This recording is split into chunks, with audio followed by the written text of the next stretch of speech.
मी आता ना 2 महिने माझ्या गावी होतो आणि मी एक गोष्ट तिथे नोटीस केली की गावामधले जे सर्वात जास्त गरीब लोक आहेत ना ते आजही खूप जास्त फिट आहेत.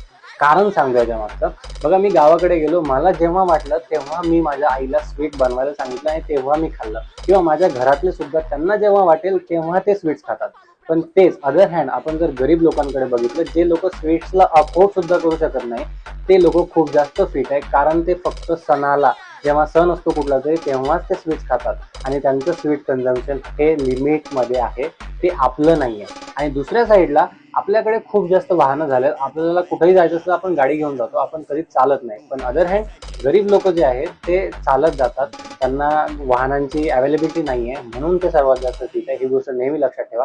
म्हणून तुमच्याकडे आहे, चांगली गोष्ट आहे, पण त्याला तुम्ही रेअरली यूज करा. लाईक तुमचं जे स्वीट्स खाणं कन्झम्पशन आहे त्याला रेअरली खा. एक गोष्ट ठरवा की तुमच्याकडे कुठला सण आहे तेव्हाच तुम्ही स्वीटला कंझ्युम करा. मग बघा तुम्ही किती जास्त फिट राहणार आणि तुम्हाला कुठलाच न्यूट्रिशन डाएट फॉलो करण्याची गरज सुद्धा पडणार नाही.